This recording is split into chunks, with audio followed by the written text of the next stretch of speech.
NewGenGamers.com.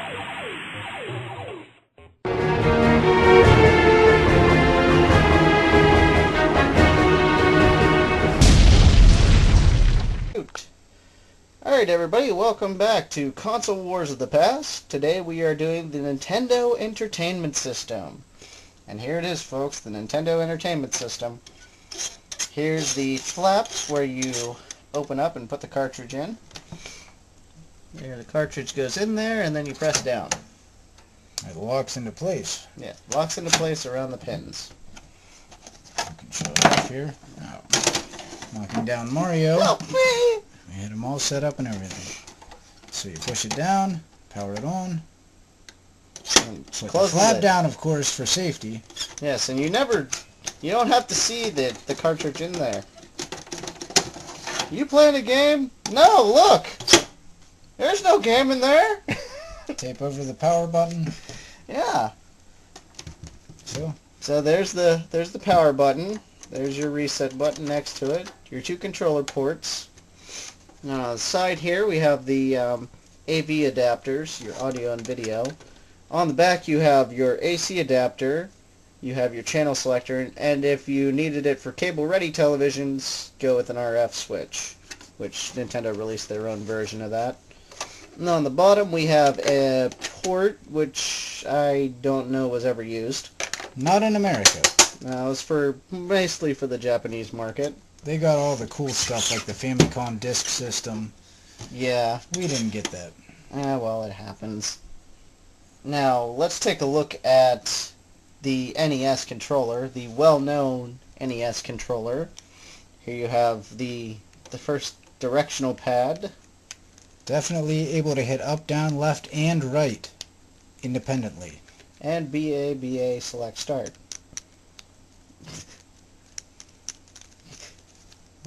Sorry.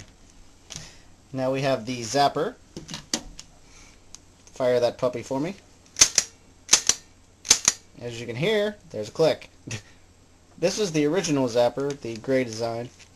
They made it orange so it looked less like a gun. I guess the parents were freaking out for some reason. Apparently somebody accidentally got shot when somebody else thought that they actually had a real gun when holding one of these. Oh, okay. I don't know. Perhaps. Well, that's kind of the lore. Somebody had a problem with it somewhere along the line. That always happens. But this one I think is the cooler one. Yeah. Now, Nintendo also released some cool extra controller. Now they released tons of them. There was all sorts of stuff. Here's the NES Max. The Max, where you have the free-floating control button, so it just slides around on the face of the directional buttons there. So this was good for some games. Most games it didn't work real well for, but it also had turbo function. So if you held these buttons, you would get turbo B and A, and it was a little bit smaller than the a little more traditional compact one. So that was an interesting item. Now this one's the one I really like. Here's the arcade stick for the Nintendo Entertainment System, the NES Vantage. The Advantage. Here we had Mario playing with it there. He was testing it out before we started here. Now you see another solid arcade stick. You know, you can put some wear and tear on that puppy. You have your turbo switches, which looks like someone already had a little fun with that one. And there's the buttons that turn them on and off. Now this plugged into both controller ports at once, so you had to pick whether you were using player 1 or 2. Okay. So, it looks like it didn't matter at that point. Yeah, and then of course slow-mo. So you get nice big buttons. Yes, for the arcade advantage. Or track and field. Now of course, with all good arcade pads, it had a nice solid metal base, which is useful for knocking down brothers and other enemies. So you can judge a good arcade pad by how hard the bottom is and how pointy the corners are, because you can inflict a lot of damage. They're also good for jabbing. So when in doubt, always use an arcade pad for battling. Yes, if you want to beat the crap somebody, use an arcade stick. And Mario is going to guard it for us here. Yes, he is our guardian today. Now we're going to take a look at some of the games we're going to be looking at today. Here is Battletoads. Battletoads, a fun game from Rare. Zelda 2, we have that actually with the original manual, so here's a look. Now, all games that were licensed by Nintendo came with these nice protective sleeves to put them in. Yeah, they were really good for keeping it not dusty. And the manuals would stay right in them. You see, here's the original version of the Nintendo Seal of Approval. It would later change to like an oval football shape. Here you get some original artwork, which is the same artwork they used with Zelda 1 from the cartoon series. Yeah, they had a really in-depth story in that. Here's your town map. So you got really nice manuals with the Nintendo systems that you didn't see previously that would really get you into the game. Yeah, it'd go a lot more in depth than just your standard, 1 or 2 page press the fire button to kill whatever. Yeah, so there's a lot to these, and of course in the back you always wrote your secret notes on how to get through things. Yeah, and with the Zelda games you needed that normally. Here's a Tengen game. A black cartridge, unlicensed Tengen game with the Tengen seal of quality, which really brings to thought some sort of evil, I think. Yeah, their seal of quality wasn't exactly a quality. Tengen was an offshoot of Atari, who released unlicensed games on the competing Nintendo system.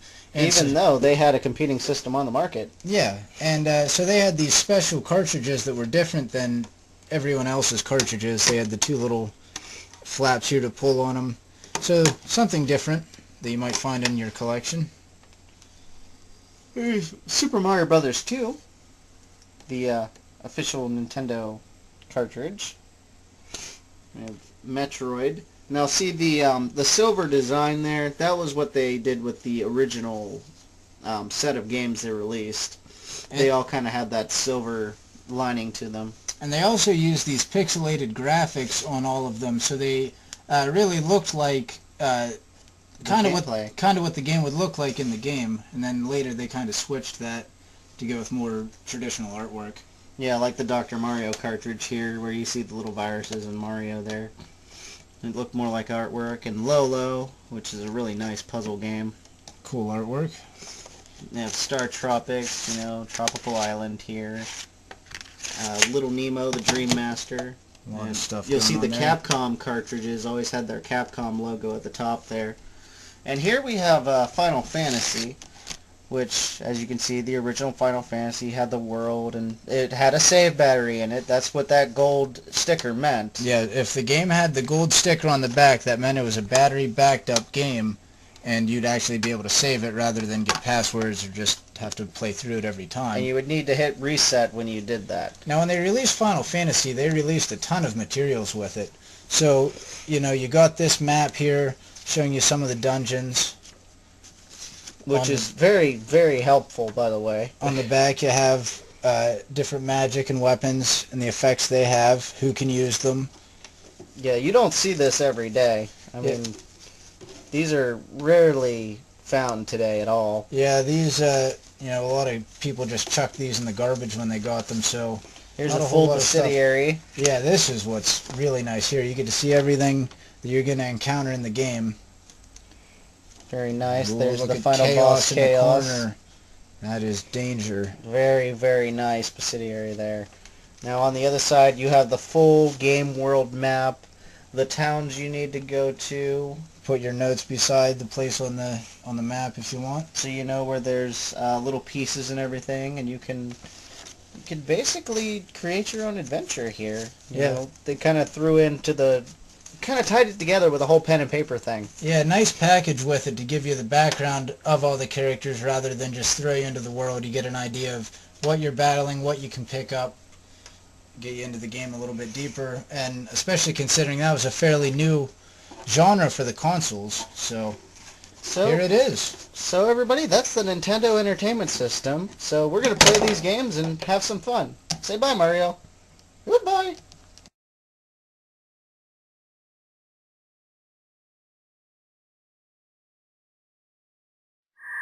NewGenGamers.com